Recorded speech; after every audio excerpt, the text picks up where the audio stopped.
Muy, pero muy buenas tardes. Saludo primeramente a Tere Rodríguez de la Vega, socióloga, profesora de la Facultad de Ciencias Políticas y Sociales, panelista en la Mesa Roja de Pie de Página. Bienvenida, buenas tardes, Tere. Hola, Marta Olivia, Arturo, un saludo a Federico, donde quiera que ande. Sí, híjole, vacacionando, qué rico, ¿verdad? Ya en estos momentos ya se huele el verano, ya está aquí cerquita. Bueno, Y bueno, ¿mande?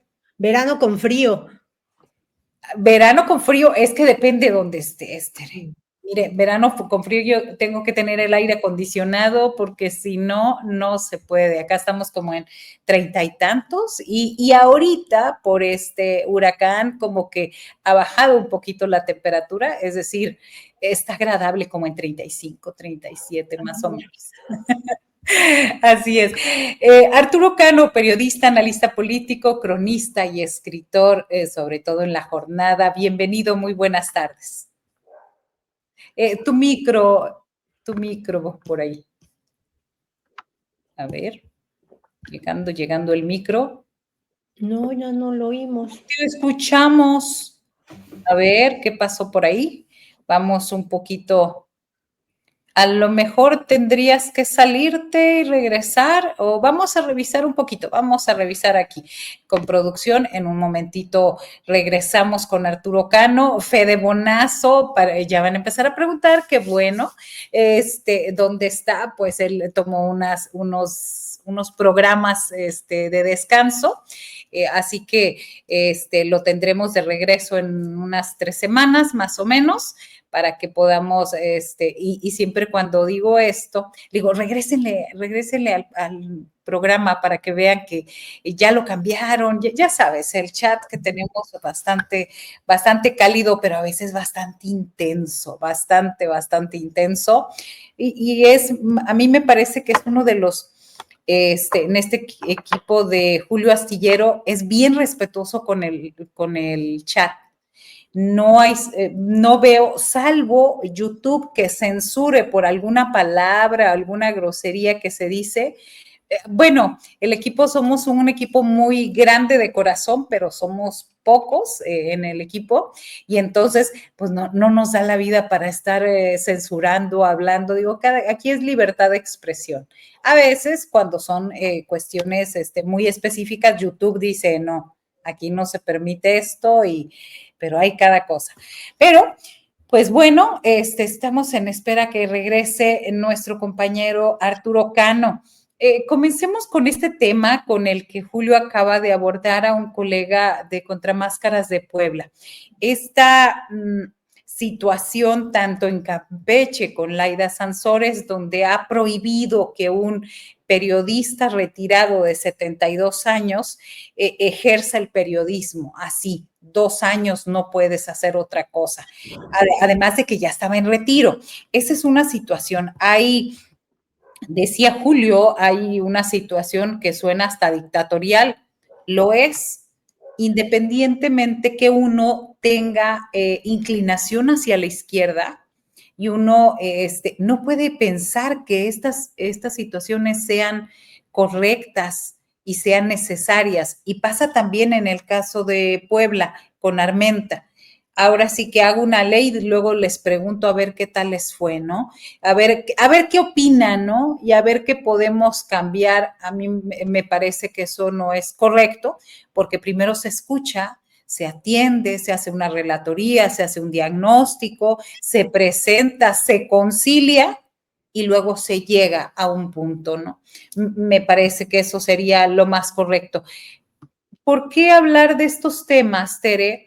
¿Por qué pensar que necesariamente todo lo que haga la cuarta T, todos tienen que estar calladitos porque nos vemos más bonitos? Creo que este fenómeno doble de Campeche y Puebla en estos días nos muestra una pata coja de la 4T en su conjunto y que llama mucho la atención porque pareciera una de dos. O hay una muy mala curva de aprendizaje en el interior de la República respecto a una de las cosas que mejor ha hecho la Cuarta Transformación, que es neutralizar la campaña del poder mediático,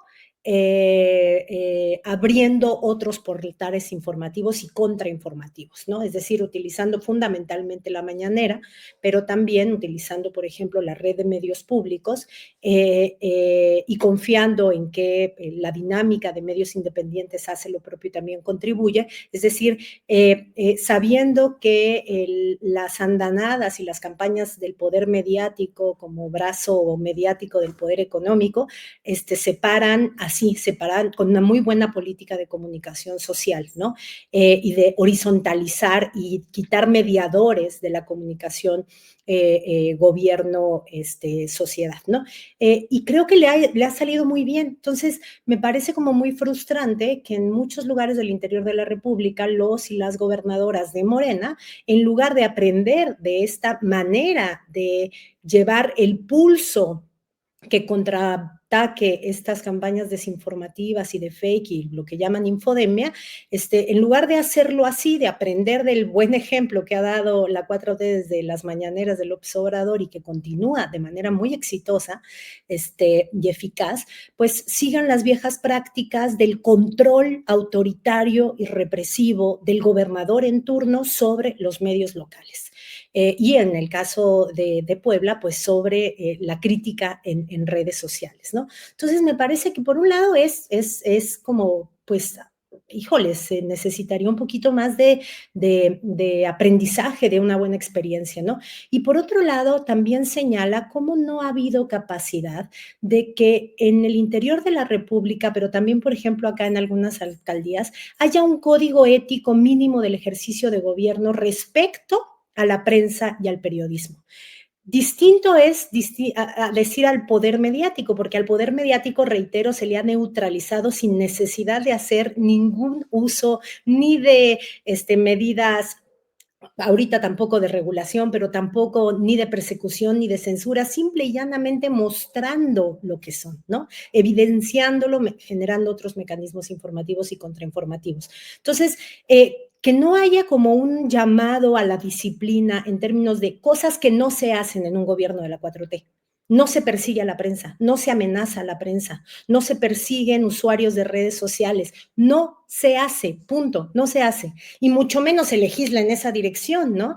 Creo que como muy bien lo han dicho Julio y tú, el aparente repliegue en Puebla es una tomadura de pelo, es decir, uno no puede abrir parlamento abierto cuando ya se legisló y cuando las cosas están publicadas y por lo tanto están en vigor, ¿no? Pero más allá de lo que suceda en el caso particular de Puebla, me parece que es una de las señales de que hay poca capacidad en la 4T de tener algunos lineamientos básicos de lo que no se hace, porque por principio está mal, ¿no? Y creo que lo estamos viendo. Así es, justamente eso. Y ya tenemos aquí a Arturo Cano. A ver, Arturo, tienes un micro, también silenciado. Y fíjate que yo lo veo en la pantalla, pero no lo veo, o sea, lo veo detrás de cámaras, pero no lo veo aquí. No sé, producción, a ver qué puede estar pasando por ahí. Vamos a en un segundo más. Y justo en lo que llega nuestro compañero Arturo Cano, señala acá, dice Markson, dice, el Armenta no y no es cuarta T. Es un priista disfrazado de morenista. Y el otro comentario, Leticia Ávila, igual pasó con la ley que prohibiría el encalamiento de los árboles. Recordemos esta situación. Entonces, a ver, pero pues sí, no les gusta que sea Armenta, que no es de la cuarta T, pero llegó por las siglas de la cuarta T, llegó por la coalición entre Morena, PT Verde, entonces esas ya son decisiones, digamos, de su partido y decisiones internas que tendrían que revisar ahora sí, internas, discúlpenme, hacia el interior, porque pues hacia afuera aparecen como gobernadores elegidos por la cuarta T. A Y ver, lo que vamos. estamos viendo, Marta Olivia, me parece es como la peor herencia, ¿no? Creo que Julio lo dice muchas veces muy bien, el morenismo, marinismo, ¿no? Si nosotros vemos ahorita Campeche y Puebla, en Campeche se efectuó muy a la Mario Marín un coscorrón, ¿no? Como el coscorrón aquel, la Lidia Cacho, el famoso coscorrón, y en Puebla se legislaron los coscorrones, entonces de la prensa o de las voces que incomoden al gobernador en turno, ¿no? Entonces me parece como muy, muy cuestionable. Y en el caso de Laida, allá en Campeche, la situación es de que ahí lo que hicieron fue, en el caso de Laida fue decir que 2 años no van a ejercer. O sea, digamos, el periodista tiene 72 años, está en retiro, pero no imagino yo que estuviera en activo y que me dijera una autoridad, Increíble. no vas a ejercer porque me calumniaste, porque yo soy la reina suprema y demás. Y entonces parece que entre todo este vericueto aparece la presidenta y dice, a ver, vamos a revisar, vamos a analizar porque no es una situación tan, tan sencilla y sobre todo que es una situación fundamental que hasta el mismo expresidente Andrés Manuel López Obrador siempre se refirió a eso. Es preferible aquí, prohibido prohibir era su frase inequívoca que luego señalaba ahí al respecto. Y esto habla también, Tere, de, pues entonces la crítica va hacia Morena, porque lo más sencillo es a los periodistas que están hablando del tema. Ay, queremos ver el negrito en el arroz. No te sucede. De pronto también en las redes sociales lo hemos visto en los últimos días. Carles Coffey, uno de los temas han sido, pareciera que la gente quiere que solamente cierto grupo conservador de la cuarta T dice no, o estás conmigo o estás en contra mí. ¿Te parece eso? Sí, pero fíjate que yo tengo ahí la confianza de que es más expresión de cierta indisciplina y de cierta no capacidad, reitero, de un código de ética del ejercicio del poder mínimo, es decir, así como la austeridad, así como la no corrupción, ¿no? Que más o menos han logrado como hacerlo código de comportamiento de algunos cuadros o de sus cuadros más importantes, más o menos, no mucho. Ahí tenemos austeridad y las fotos monárquicas de Laida Sansores, ¿no? Pero más o menos, así como se ha logrado que la austeridad y la anticorrupción sea como un ethos de la cuarta transformación, la actitud muy buena, además muy eficaz, con muy buenos resultados de comunicación social contrainformativa contra las fakes y la infodemia, pues también debería ser parte de eso, ¿no? Y lo que vemos es que no, lo que vemos es que hay agentes libres, digamos, del cuatroteísmo, que asumen la gran gesta heroica de combatir o al periódico en Campeche o a tuiteros que están diciendo cosas que no les gustan, ¿no? Y creo que es una confusión, o sea, creo que ahí la presidenta ha sido o sea, ha sido muy clara, y hoy fue muy claro, no a la censura, y menos por la vía penal.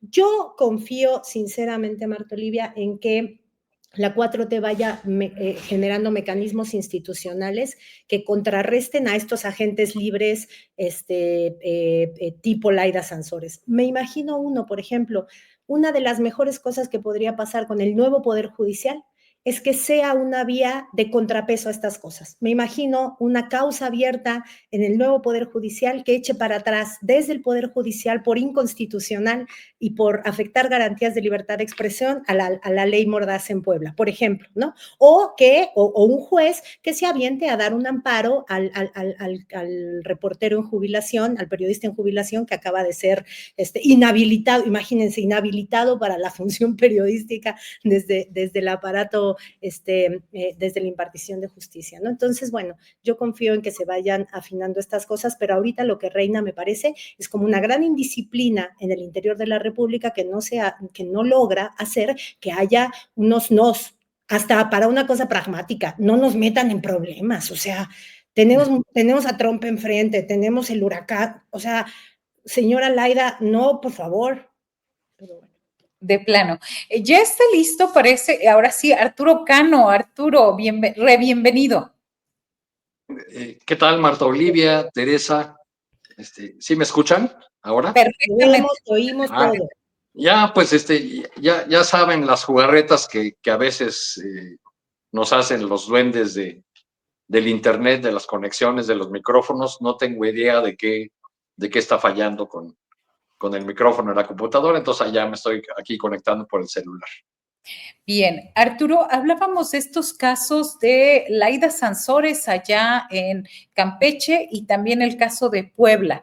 Y la respuesta contundente que dio hoy la presidenta Claudia Sheinbaum en la mañanera para decir no a la censura y menos que tenga que ver con cuestiones jurídicas y legales. Y le podríamos agregar de otras entidades, Marta Olivia, y no solamente gobernadoras o gobernadores, sino también alcaldes, diputados, senadores, muchos personajes de la 4T o no, que desde posiciones de poder, pues no aceptan como correspondería a personajes públicos, llegados a sus cargos por procedimientos democráticos, pues ser abiertos a la crítica, saber que incluso a veces va a haber excesos, va a haber señalamientos injustificados, pero al parecer algunas gobernadoras, gobernadores, algunos presidentes municipales, algunas alcaldesas, tienen la piel demasiado delgada en la 4T y no aceptan ninguna crítica, ¿no? Habría que recordar pues la manera como se ejercía la crítica cuando gobernaban el PRI o el PAN, y lo que ha ocurrido con estos personajes desde mi punto de vista es que tienen demasiado tiempo libre, porque y entonces se dedican a pesar estas cosas en lugar de estar gobernando. Hay muchos gobernantes, Laida Sansores me parece un buen ejemplo, que pues mal que bien tienen resuelta la gestión o su gobierno, sobre todo gracias a los programas federales, a los programas sociales que mantienen contenta a la gente, que pueda aceptar que tal o cual cosa en el transporte, en los servicios, en alguna cuestión del Estado no funcione, pero bueno, pues ahí está una presencia del gobierno a través de estos programas sociales que abarcan a gran parte de la población. Y entonces, pues estas gobernadoras o gobernadores se dedican realmente a nadar de muertito y les parece increíble, les parece inaceptable que se siga ejerciendo la crítica o que se critique su actuar y entonces pues lanzan incluso acusaciones de tipo penal como lo que ha hecho Laida Sansores, que además rápidamente recibió el respaldo de las fuerzas vivas de Campeche, es decir, de los miembros de su gabinete y de sus empleados que salieron ahí con todo un discurso sobre la violencia política en razón de género y otras banderas, otras palabras dignas de mejor causa a defender a la gobernadora, ya una vez que ella ha logrado ganar en un tribunal, y eso que todavía no pone a sus jueces, ¿no? A un periodista que de manera insólita ha determinado la justicia, una jueza en este caso, que el periodista no tiene derecho ni siquiera a ejercer su profesión, a ejercer su oficio. A mí me ha tocado ver a lo largo y ancho del país, en viajes en los años recientes, muchos casos de gobernadores, de alcaldes, de alcaldesas, de gobernadoras o gobernadores que ejercen un control muy férreo sobre la prensa local. Y cuando algún medio local no se les disciplina, pues entonces vienen este tipo de acciones, sea el intento ya aprobado en el caso de Puebla, del señor Arrementa, o ¿cómo se apellida el gobernador de Puebla? A Tormenta, ¿no? Es el mero, que tiene una muy corta carrera en las filas de Morena y una muy larga carrera en el PRI, destacadísimo integrante del clan del ex-gober precioso de Mario Marín. Bueno, pues digamos, enseñan el cobre, salen otra vez a relucir. Me recuerda que, por ejemplo, cuando fui hace algún tiempo que fui a presentar un libro que escribí sobre Claudia Sheinbaum a Ciudad Juárez, las personas que organizaron esa presentación, académicas de la Universidad de Ciudad Juárez, invitaron pues, a más de 20 periodistas, nada más llegaron 5, ¿no? a la conferencia. Y cuando ellas, como son locales, ellas les preguntaron a los colegas de allá, pues qué había pasado, por qué no habían acudido. Y entonces pues, todos dieron disculpas y dijeron, bueno, pues disculpas, es que mi medio tiene convenio con la gobernadora, o sea, Maru Campos, la gobernadora del PAN. Y otros, curiosamente, no, pues discúlpame, es que no podemos porque el presidente municipal tiene convenio con mi medio, el presidente municipal de Morena, por cierto, pero que estaba con Adán Augusto López. Entonces, bueno, son estas dos maneras como se sigue ejerciendo muy fuerte el control sobre los medios locales. Nada más échenle un ojo en estos días a la portada, a la del día de ayer, en particular del principal periódico de Sinaloa, El Debate, toda una plana promoviendo a Enrique Insunza, el senador que Rubén Rocha cree que puede dejar como su sucesor. Ya en la antesala, unos días atrás, Rocha se lanzó en contra de la senadora Imelda Castro diciendo que ella ya se fue por la libre, como si ella no está considerada en quienes yo voy a apoyar para mi sucesión. Y pues aparece a plana entera una edición de ese diario que es el principal de Sinaloa, totalmente dedicada, bueno, se desparramaban los elogios en esa portada hacia el senador. Y bueno, pues eso es lo que quieren el gobernador Armenta y la gobernadora Laida Sansores, solamente elogios y nada de crítica. Así es. Preguntaba, yo le digo a tormenta, pero Julio es amedrenta y quedamos menos, dice fermenta. Entonces ya ahora sí que tiene varios a gusto, a contentillo de cada quien que quiera señalar al respecto. Y bueno, gracias Arturo Cano. Nos vamos con el siguiente tema, es cómo Tere Rodríguez de la Vega, esta ha sido una semana bien intensa, semana y media, movilizaciones en Los Ángeles, después la protesta de No Kings el pasado sábado, G7 corriendo y cómo Donald Trump pareciera que en un guión perfectamente articulado, se va y deja plantados pues a más de 6 o 7 jefes de Estado en reuniones. Y bueno, no es para menos, el tema es importante, pero bueno, pareciera parte de un show. ¿Cómo se encuentra? ¿Cómo consideras que se encuentra la relación en estos momentos entre México y Estados Unidos después de todos estos hechos?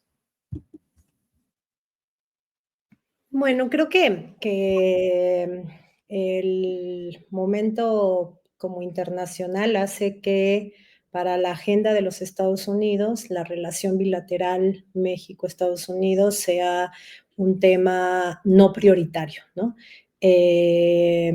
Porque, y eso además a nosotros nos pega no de manera muy positiva, porque cuando nos volvemos tema no prioritario, en realidad somos tema de refilón, ¿no? Entonces, pues la relación con México, mientras más crezcan las tensiones en Medio Oriente, pues la relación con México va a estar dictada por la necesidad de sostener lo que Estados Unidos concibe como su patio trasero, ¿no? Y de sostenerlo tan absolutamente amarrado y supeditado como le sea posible. Y creo que lo que está sucediendo en Medio Oriente, esto que repercute en la bilateralidad con México, pues en realidad repercute en todas las relaciones bilaterales de Estados Unidos, es decir, pone en suspenso esta forma en la que Donald Trump llegó a ejercer el poder hacia afuera en términos de esta política del mocho orejas, ¿no? De te presiono, te amenazo, te sujeto y después te suelto y después me echo para atrás. Y creo que lo que está pasando en Medio Oriente lo saca un poco de esa lógica, ¿no? Porque las prioridades estarán mucho más dirigidas a la actuación de Estados Unidos en el juego de tensión bélica, prebélica, que estamos viendo todos los días. Me parece que lo que sucedió en el G7 a final de cuentas le salió muy bien a Claudia Sheinbaum. Me parece que el G7 demostró en estos momentos su carácter absolutamente escénico, ¿no? Porque el mundo en el momento, la agenda mundial en el momento del G7 no estaba en Canadá, estaba en Medio Oriente, ¿no? Y creo que el gesto de Donald Trump de retirarse del G7 es una manera también de decir, ¿no? De esta política de escenificación de las relaciones multilaterales, pues en realidad es una escenificación, ¿no? Porque el mundo está gobernado por la verdadera mesa de negociación, que es la que sostienen entre ellos los señores de la guerra, ¿no? Y los señores de la guerra no estaban, los verdaderos señores de la guerra, que nos tienen al vilo de una guerra regional o incluso más extensa, no estaban en ese momento en Canadá, ¿no? Entonces, creo que aun cuando el G7 fue desangelado y opacado como cumbre de cara a lo que estaba sucediendo en Medio Oriente, a Claudia Sheinbaum le terminó saliendo muy bien. Y le terminó saliendo muy bien, pues porque logró que la moraleja de este encuentro es la que se escenifica en esta foto que ya le dio la vuelta a todas las redes y a todos los medios, esta foto de AP, ¿no? Donde están todos los invitados y los del G7 menos Trump, y todos están volteando a ver a Claudia Sheinbaum y está hasta la derecha de la foto una Giorgia Meloni solita, toda de blanco, mirando al horizonte, ¿no? Creo que es un poco la moraleja con la que Claudia Sheinbaum regresa. En las cuentas internas la jugada le salió muy bien porque la oposición salió completamente, una vez más, ya es su deporte favorito, salió absolutamente derrotada en la narrativa del desaire que intentaron hacer prevalecer. Y lo que a mí me preocupa, porque me preocupa a veces como las derivas en las propias voces de izquierda, las derivas de discursos a los que no deberíamos dar entrada, está como toda esta idea y se está construyendo la idea de wow, Claudia Sheinbaum como esta líder de talla internacional. Y en este sentido creo que la presidenta lo ha hecho muy bien porque en todo momento ha dicho no respetan mi investidura, sino que respetan el proyecto que represento, respetan al pueblo de México y yo soy la vocera del pueblo de México. Y creo que eso está muy bien. Pero, y así está leyendo ella el cariño que le expresan en todos los lugares y en los aeropuertos y en los vuelos comerciales que toma, etcétera. Pero en redes y en opinólogos está como esta idea de qué elegante nuestra presidenta, cuánto garbo, qué bien que habla el inglés, ¿no? Y peor aún, en la comparación que les parece muy chistosa a muchas personas de qué hubiera pasado si hubiera sido Xochitl, ¿no? Yo creo que en eso hay un clasismo, un elitismo que no debemos dejar, que no nos debemos permitir ni aunque sea chistoso, ¿no?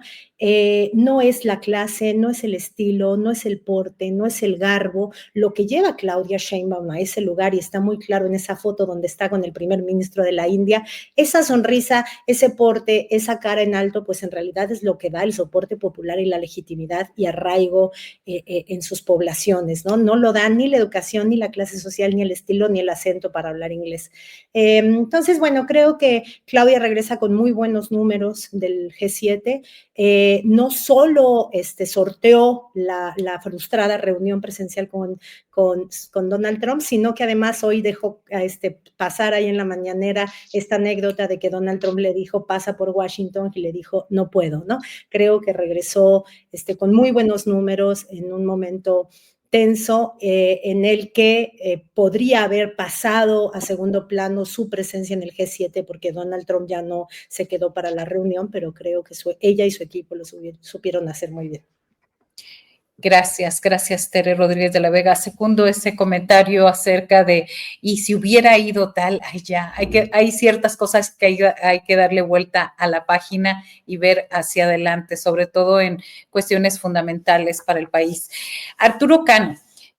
Ahora mismo el gobierno de los Estados Unidos acaba, además de la evaluación de este tema, Estados Unidos acaba de sancionar al Mencho y a 4 integrantes más del cártel Jalisco Nueva Generación. Comenzó con el cártel de Sinaloa, ahora el Jalisco. ¿Qué esperar de esta relación un poco en pausa, esta reunión entre Trump y la presidenta Sheinbaum en los próximos días y sobre todo pues con un tema mucho más grave que es el de esta amenaza de una guerra que podría extenderse entre allá en Irán, perdón. Bueno, como dicen los moneros, con buen humor negro, fue un gusto, amiguitos, ¿no? O sea, si hay una conflagración como la que algunos avisoran, de proporciones mayúsculas en Medio Oriente, pues ya todos el resto de nuestros problemas pasarán a un segundo plano. La presidenta Claudia Sheinbaum tuvo una muy buena gira, una muy buena visita a Canadá.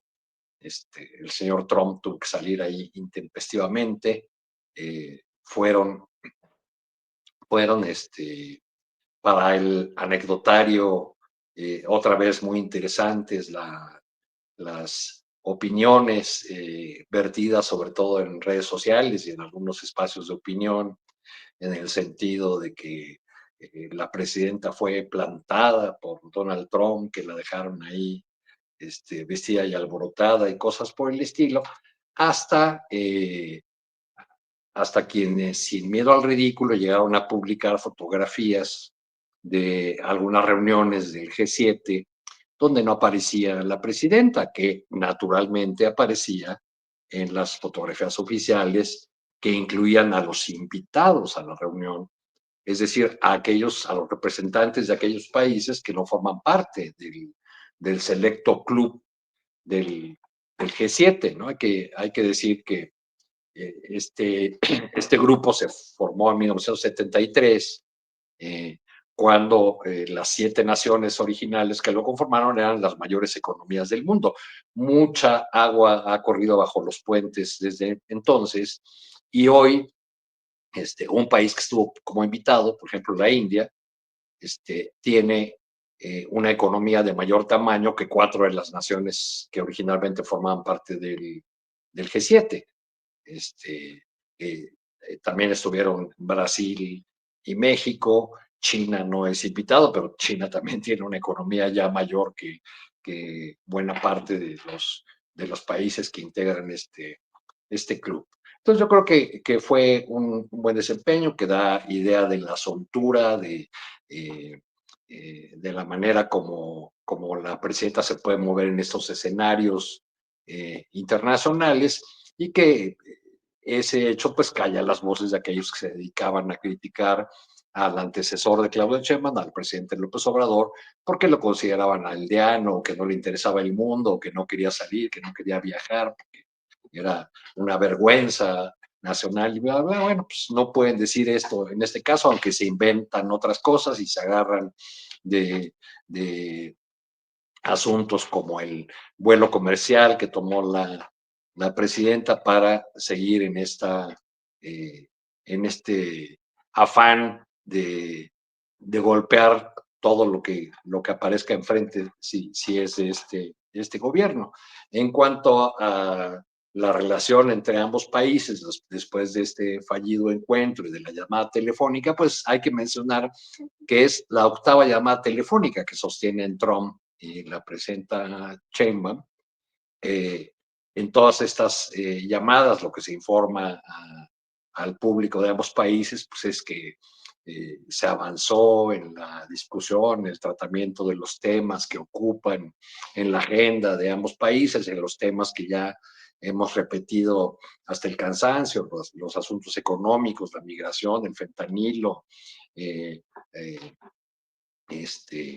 y, y la cuestión de las armas, la seguridad. Entonces, hay una palabra que marcaba antes de este encuentro, de esta llamada, la relación entre ambos países, que es la palabra incertidumbre. Y yo creo que esa palabra sigue ahí, porque pues no sabemos qué va a pasar, aunque nos dice la presidenta que ya ha habido algunos avances, pero deslizó por ahí una expresión que puede ser interesante porque indica la manera como el gobierno pretende abordar esta relación. Habla la presidenta de un acuerdo global, es decir, de no ver los asuntos uno por separado, sino considerar el todo, considerar el conjunto, considerar la colaboración que se está dando en varios ámbitos. En ese mismo relato que hace la presidenta de los acuerdos, dice, ya tenemos muchos acuerdos y menciona uno en materia de seguridad, dice incluso que se firmó en Washington, e insiste en que lo que se requiere es un acuerdo general extra-TEMEC, es decir, para aquellos temas o aquellos asuntos o ángulos que no están incluidos en lo que va a ser la revisión del tratado comercial que tenemos con Estados Unidos y Canadá. Muy bien, gracias Arturo Cano. Y bueno, para antes de agotar la agenda, tenemos esta situación en el conflicto en Medio Oriente, sus efectos en México y estas implicaciones legales. El gobierno de México ha dado a conocer que 18 mexicanos y sus familias han sido resguardados y sobre todo se encuentran pues vigilantes de que todo esté bien mientras suceden estos ataques de parte de Israel. ¿Por qué nos debería de interesar este tipo de temas, Tere Rodríguez?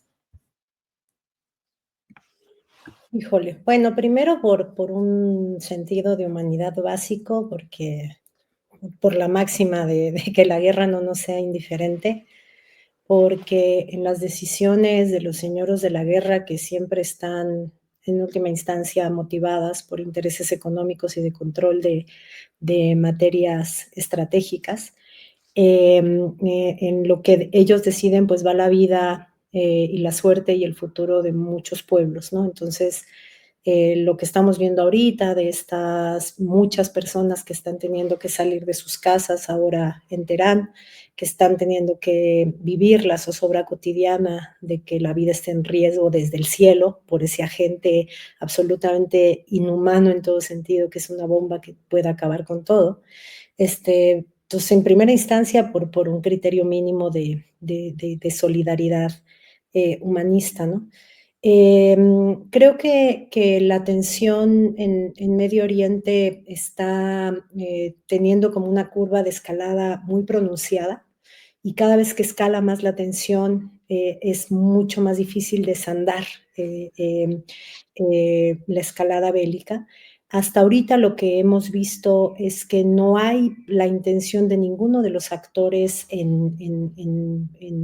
protagónicos de esta escalada bélica de meterle un freno, de cambiar de hipótesis, sino que están muy convencidos en seguir con esta escalada de tensión bélica y pues el desenlace no puede ser sino muy doloroso. Lo único que falta ver es qué escala tiene ese desenlace, ¿no? Si va a quedarse en un episodio como hemos vivido otros, pero no de ninguna manera como el que estamos viendo ahorita, en el que solo intervenga Irán-Israel, ¿no? en este vis a vis, en un momento en el que además ese vis a vis está opacando el genocidio en curso en la franja de Gaza, ¿no?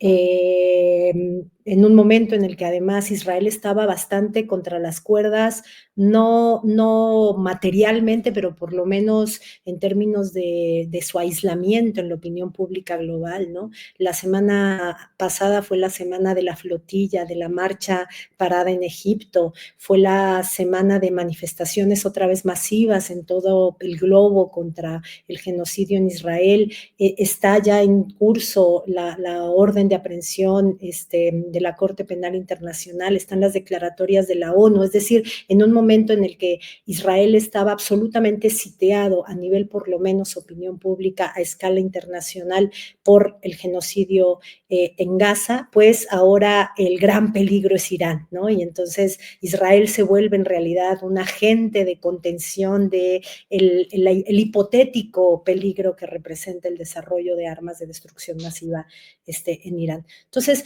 lo que hay que ver es si este conflicto se queda ahorita en un vis a vis o se vuelve regional, lo que implicaría qué van a hacer las otras naciones aliadas de Irán en la región, ¿no? Qué tanto otros actores van a entrar en la disputa, o si va a crecer a escala internacional, que esa es como la hipótesis que la retirada de Donald Trump, los tweets de Donald Trump respecto a que todo el mundo se debería ir de Teherán, pero también la lectura de muchos gobiernos del mundo, ¿no? La propia embajada, la propia Secretaría de Relaciones Exteriores evacuando a los connacionales tanto en Tel Aviv como en Teherán. Es decir, si hay una lectura en los tomadores de decisiones de política exterior de muchos lugares del mundo que prevén la posibilidad de que esto escale a rango internacional, ¿no? Entonces, me parece que no podemos sino estar muy preocupados. Siempre se genera además un ánimo de mucha zozobra el estar así como atendiendo a los medios de comunicación para ver en qué momento hay un punto de ya no retorno, en donde esta tensión bélica de bombardeos de aquí para allá y de allá para acá se convierte en un conflicto de escala mayor. Y detrás de esos telones que estamos viendo todos preocupados, pues el enorme sufrimiento del pueblo de Gaza. Gracias, Tere Rodríguez. Y bueno, justamente en este momento el presidente Donald Trump ha declarado que aún no decide si Estados Unidos se unirá a Israel en los bombardeos contra Irán. A veces pareciera que en ciertos temas nodales va a seguir con esta política del taco. La política del taco, de que al final habla mucho, amenaza demasiado y al final se echa para atrás, literalmente. Arturo Cano, tus comentarios. Bueno, vamos a ver si mientras dura la indecisión de Donald Trump, su gabinete comienza por aprender a ubicar a Irán en un mapa, ¿verdad? Porque por lo que vimos ahí de la entrevista de Ted Cruz, pues ni siquiera saben o no saben mucho del país que pretenden atacar. La escalada que ocurre en Medio Oriente y el riesgo de una confrontación abierta con la participación de Estados Unidos, pues por supuesto que plantea un escenario terrible para el mundo. Y lo que estamos viendo es una película que ya vimos en otros momentos, que ya vimos en los años 90, en los 2000, con la construcción de pretextos para atacar a una nación a partir de hacer valer una mentira, con la complicidad además de todos los grandes medios de Occidente. Ahora que vemos este peligro, pensaba yo que cuánta falta nos hace periodistas como Robert Fisk, el gran periodista británico que cubría como ninguno la complejidad de los temas de Medio Oriente, que escribía en varios medios, y revisando algunas notas de Fisk me encontré una por ahí de 2012, donde Fisk dice: nadie en Occidente es tan dócil como los periodistas. Y menciona que el presidente de Israel advierte que Irán está en su momento más alto en la producción de armamento nuclear, ¿no? Y dice Fisk, bueno, pero olvidamos que Simón Pérez dijo lo mismo en 1996, hace 16 años, porque esto lo dice Fisk en 2012. Y tampoco nos acordamos, sigue Fisk, que el actual primer ministro israelí, Benjamín Netanyahu, ya lo era, dijo en 1992 que Irán tendría la bomba nuclear en 1999. Es decir, que Irán lleva más de 26 años con la bomba nuclear, y apenas ahora se están dando cuenta. Es pues otra mentira como aquella que llevó a la guerra de Irak con las armas de destrucción masiva, y lo que está en juego pues es los recursos naturales, el petróleo de Irán, un país que por otro lado ha ido perdiendo sus aliados, tenía los sirios como aliados, está debilitados otros aliados regionales que tenía en Líbano, en Yemen, no está muy clara cuál es el papel que desempeñaría Rusia, en fin, pues todo este complejo escenario mundial, hay que irlo desentrañando, pero creo yo siempre como lectores, como periodistas, como observadores desde acá, pues tratando de no caer nuevamente en las mentiras que nos venden cada vez que hacen este tipo de acciones, ¿no? Trump la tiene muy complicada porque hay muchos reportes de que en su equipo hay división y que una buena parte de la base social de MAGA, del movimiento Trump, cree firmemente en la idea de que no había que involucrarse, porque eso mismo les dijo Trump muchas veces, en esas guerras estúpidas interminables, lo dijo muchas veces esa expresión, y entonces ahora él los va a meter a otra guerra estúpida interminable. Digo, ya están en la guerra, ¿no? Con la formalidad de que solamente apoyando a Israel, pero digamos una intervención ya directa de soldados estadounidenses con sus uniformes o de aviones de la Fuerza Aérea Estadounidense sería ya otro cantar y un peligro muy grande para la humanidad.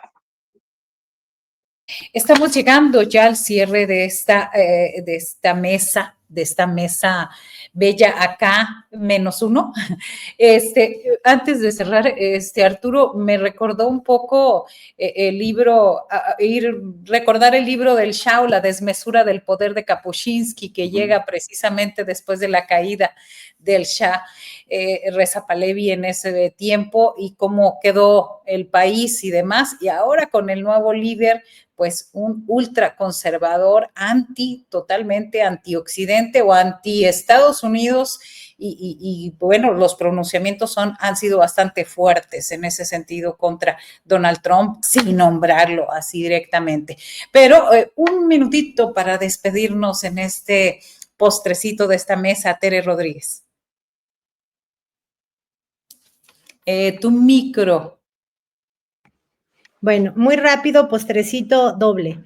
Uno, pues traer a Federico Bonazo aquí a la mesa, aunque no esté, porque pues publicó hoy en sus redes algo a lo que creo que tenemos que tener, en lo que creo que tenemos que tener mucha atención puesta, que tiene que ver con el decreto presidencial de Milei, con el que está anticipándose a las movilizaciones por el fallo proscriptivo contra Cristina Fernández, un decreto presidencial que le da mayores facultades a la de por sí política represiva con la que Milei está enfrentando el creciente descontento social con su gobierno, ¿no? Entonces, bueno, traer a Federico Bonazo a la mesa con esta denuncia de que hoy Argentina amaneció con un decreto presidencial que les da aún más atribuciones para contener de forma represiva el creciente descontento social acrecentado en estos momentos por la proscripción contra Cristina Fernández de Kirchner.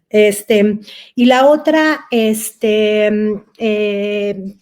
felicitarte a ti, Marta Olivia, por el premio que vas a recibir, y también congratularme de que otro reportaje que también va de cómo en el interior de la República el asunto de la prensa es uno de los asuntos más dolorosos, pues congratularme de que el reportaje, la investigación periodística Vuelta Podcast de Miguel Tobar y Paula Mónaco Felipe, coordinada por María de Becchi, titulada Veracruz de los Silencios, está nominada para el premio Gabo, y creo que es una buena ocasión para invitarnos a todos, todas a visitar ese podcast que se llama así en las plataformas, Veracruz de los Silencios, porque es una pieza que muestra a qué puede llegar la descomposición de la relación de los gobiernos locales infiltrados por el crimen organizado respecto a la cobertura de los medios también locales. Entonces, bueno, ese doble postrecito, Marta Olivia.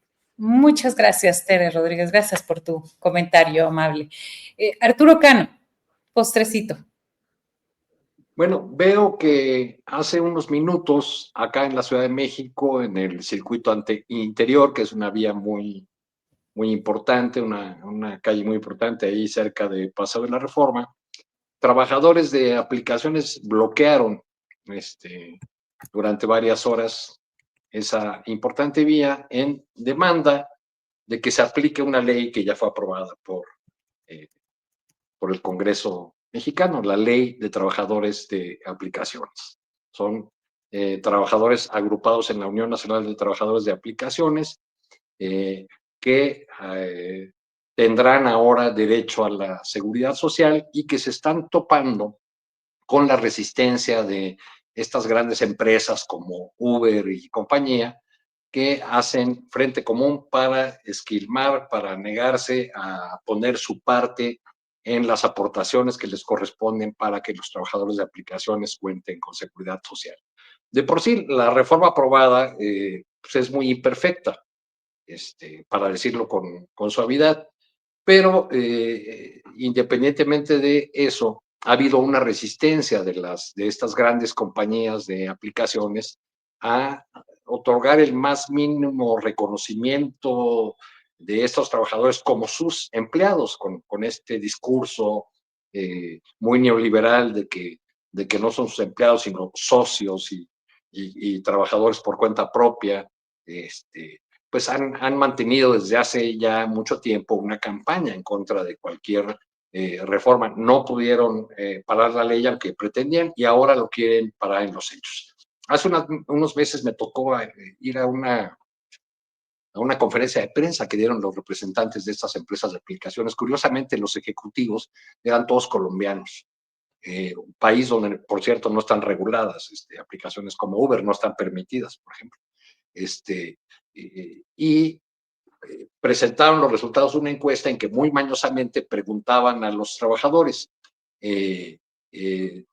podrías tener seguridad social, pero tendrás horarios, ¿aceptarías tener servicio médico y aportaciones para tu pensión a cambio de perder la flexibilidad en el trabajo y trabajar cuando tú quieras? Claro que 80% decían que no, que ellos preferían la flexibilidad. Era una pregunta mañosa para obtener una respuesta acorde a los intereses de las empresas. Y bueno, pues en esas siguen. Según la denuncia de la Junta de la Unión Nacional de Trabajadores de Aplicación, las empresas pretenden engañar a los trabajadores y están enviándoles comunicados engañosos en los que les dicen que les van a descontar 75% de su ingreso porque son las empresas las que se niegan a poner la parte que les corresponde. Entonces, pues un ojo ahí porque creo que esas protestas de trabajadores de aplicación, este sector muy novedoso en la fuerza laboral, pues van a continuar si le siguen tratando de esta manera estos grandes conglomerados que solamente buscan incrementar sus ganancias. Gracias, Arturo Cano, por tu postrecito. Gracias a los dos por estar en esta mesa de los miércoles 18 de junio. Un gran abrazo y que sigan teniendo una excelente semana. Muchas gracias, felicidades por el premio, Marta Olivia. Buen viaje, Marta Olivia. Gracias, ya les contaré. Gracias.